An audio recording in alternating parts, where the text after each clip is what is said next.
Okay, welcome everyone. So now we are going to look at basic renal physiology.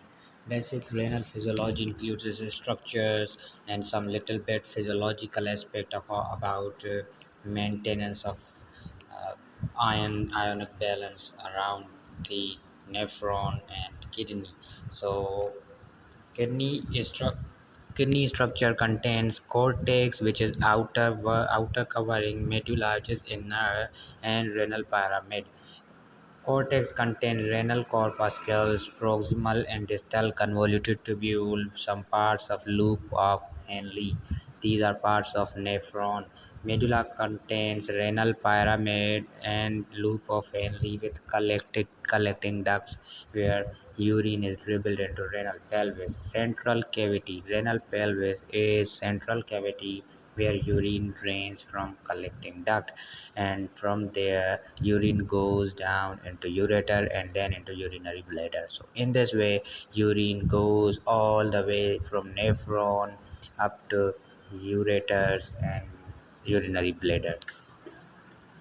Renal corpuscles includes Bowman capsule, which is a double-walled structure that is surrounded with glomerulus, and it contains filtrate from the blood.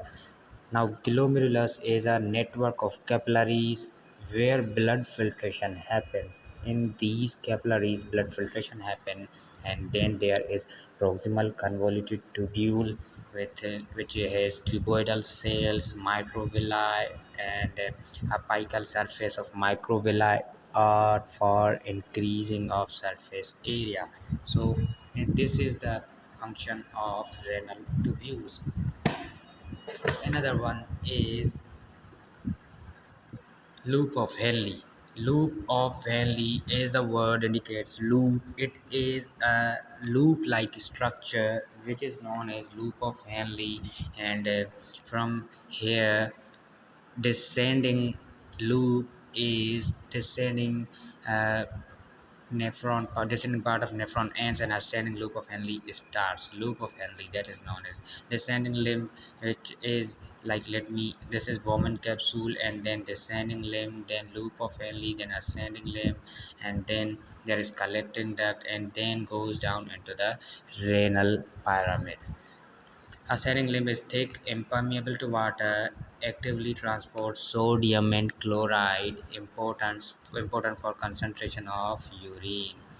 Another one is, now this is Bowman capsule, this is descending limb, this is loop of Henle, and then goes upward, ascending limb, and then starts collecting duct, and then renal pelvis. Now what happens? Distal convoluted tubule is present here and proximal convoluted tubule is present here. Proximal means more near to Bowman capsule. Distal means more away from Bowman capsule.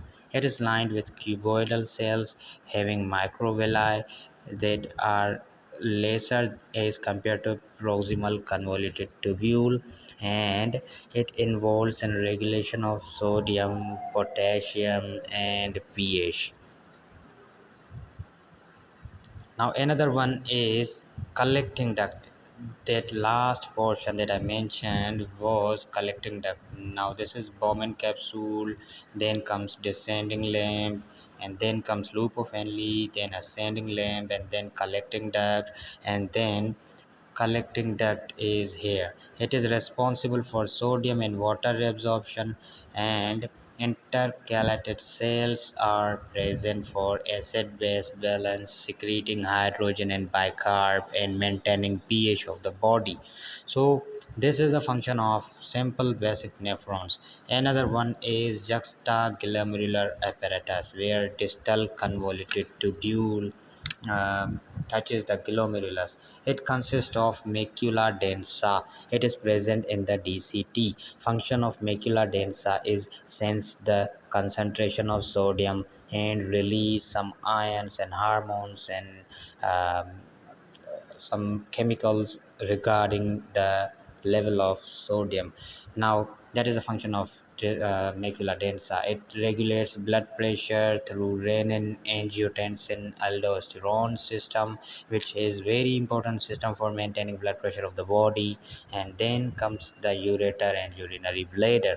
Ureter are pipes of transitional epithelium capable of stretching and transport of the urine from glomeruli up to from kidney up to urinary bladder.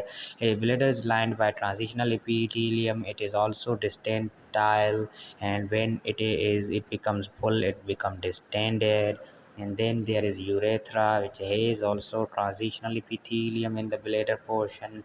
A stratified squamous epithelium is present, and in this way, these structures make the simple and not with simple basic physiology of uh, kidneys. So in this way, kidneys have simple physiological structures that are very important, yet you have to remember these simple epitheliums of different portions of the kidney.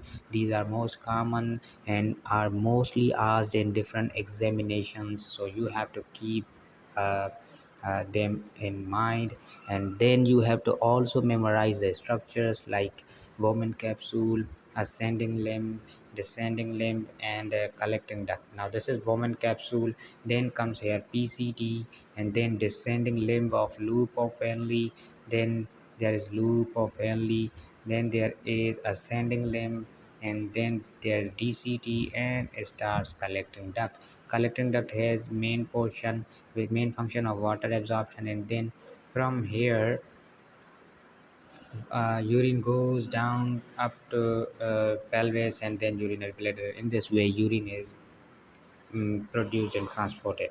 So this is very important thing that you have to memorize from basic medical point of view.